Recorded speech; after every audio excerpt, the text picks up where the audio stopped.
आदरणीय धर्म प्रेमी सज्जनों, सादर नमस्ते। मैं जेठालाल विश्वकर्मा आप सभी का हार्दिक स्वागत करता हूँ। रामायण अरण्यकांड, ये कथा आपको सत्य रामायण से सुनाई जा रही है।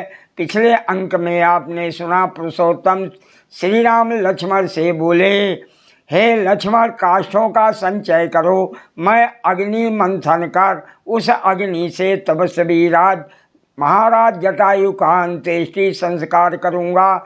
ऐसा कहकर उस तपस्वी श्रेष्ठ जटायु के मृत शरीर को चिता पर रखकर धर्मात्मा राम ने दुखी होकर अपने बंधु बांधवों की भांति महाराज जटायु का दाह कर्म किया। आज का प्रसंग है राक्षसी अयोमुखी और कम्बंध से मुठभेड़। रामायण की कथा सुनाते हुए महर्षि वाल्मीकि जी आगे कहते हैं, तत्पश्चात राम लक्ष्मण दोनों वीर उस तपस्वी जटायु की अंत्येष्टि क्रिया आदि कृत्यों को पूर्ण कर वहाँ से प्रस्थानित हुए। उस वन में सीता को खोजते हुए पश्चिम दिशा की ओर चले। जन स्थान से 3 कोस चलने के पश्चात महाबली राम और लक्ष्मण क्रौंच नामक महावन में प्रविष्ट हुए। सीता के अपहरण से दुखी दोनों राजकुमार यत्र तत्र बैठकर विश्राम करते हुए सीता को देखने की अभिलाषा से उस वन में इधर उधर खोजते जाते थे। तदंतर वह दोनों राजकुमार उस वन में 3 कोस पूर्व की ओर जाकर क्रौंचा अरण को पार कर महर्षि मतंग के आश्रम में पहुँचे। मतंग आश्रम वाला वो वन बनैले भयंकर जीव जंतुओं और सघन वृक्षों से परिपूर्ण तथा भय उत्पन्न करने वाला था।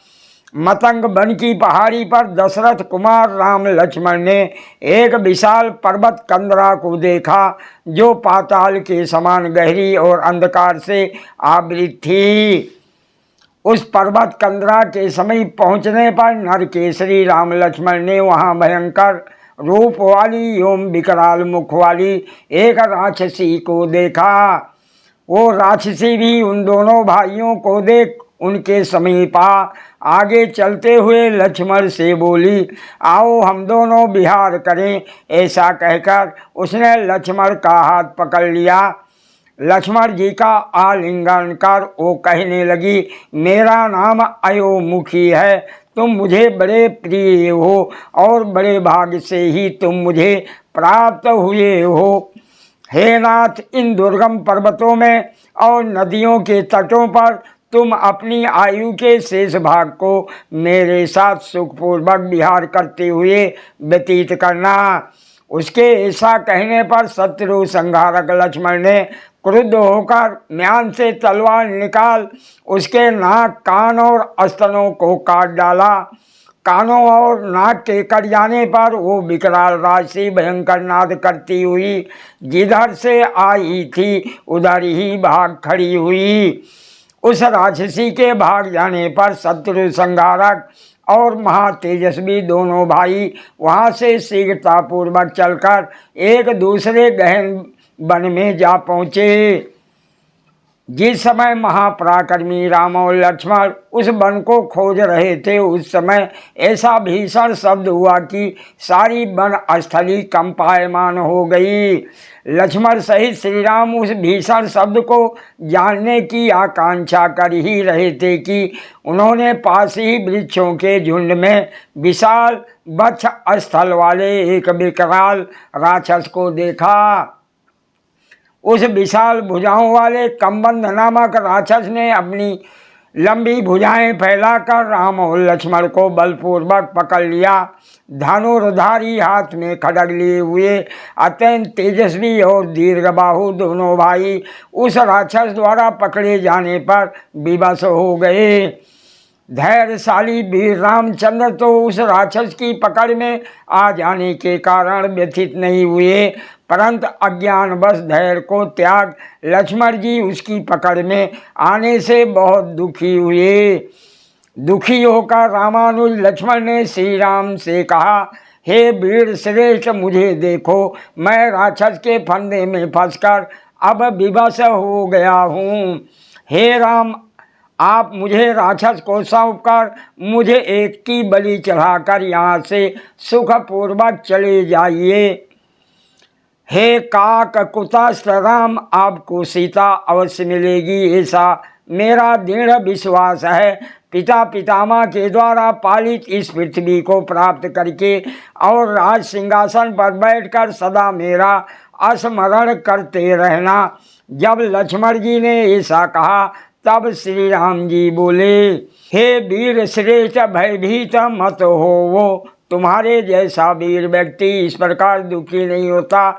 इस प्रकार वार्तालाप करते हुए राम लक्ष्मण से उस दानव श्रेष्ठ क्रूर कम्बंद ने पूछा, वृषभ के समान ऊंचे कंधों वाले खड्ग और धनुषधारी तुम दोनों कौन हो? इस घोर वन में आकर तुम मेरे भक्ष्य बने हो।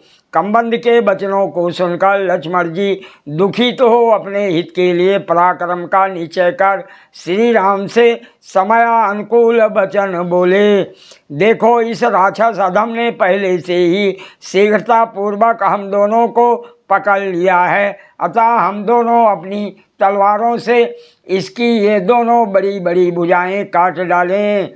उन दोनों की इन बातों को सुनकर वो राक्षस क्रुद्ध होकर और अपना भयंकर मुंह फैलाकर उन दोनों का भक्षण करने के लिए तैयार हुआ।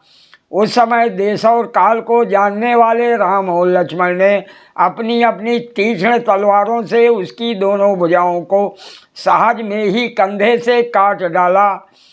भुजाओं के कटने पर महाबाहु कम्बंद मेघ की भांति भयंकर गर्जना कर उससे आकाश, पृथ्वी और समस्त दिशाओं को पूरित करता हुआ भूमि पर गिर पड़ा। रक्त से लथपथ अपनी दोनों कटी हुई भुजाओं को देखकर दीनतापूर्वक उस दानव ने पूछा, तुम दोनों युवक कौन हो?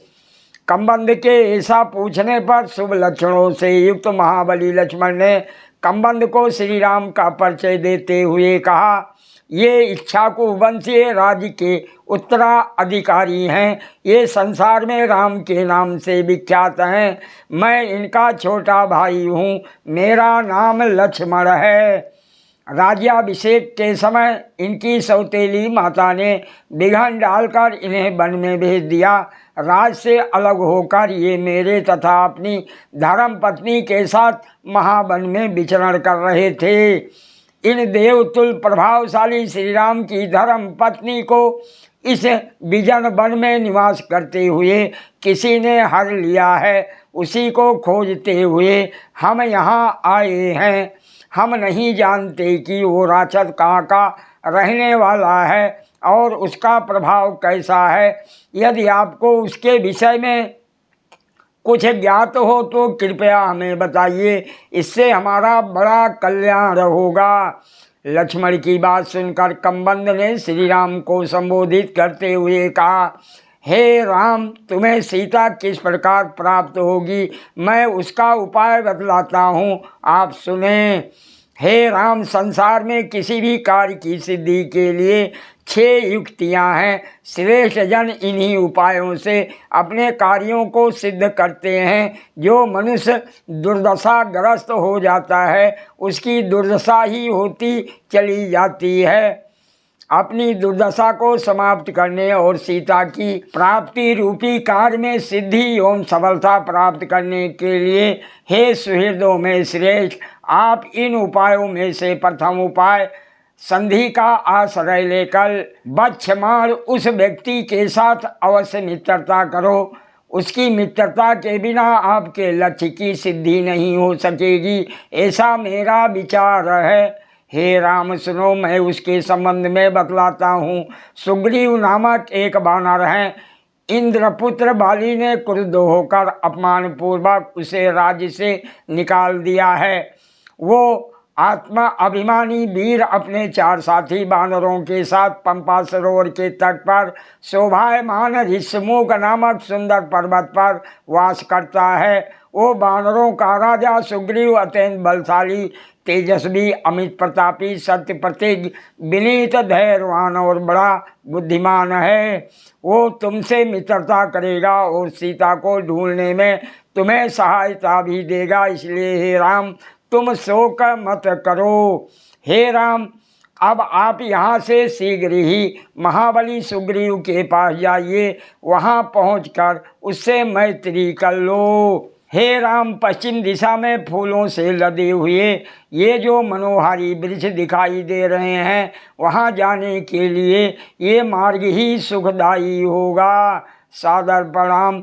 जय सिया राम जी की।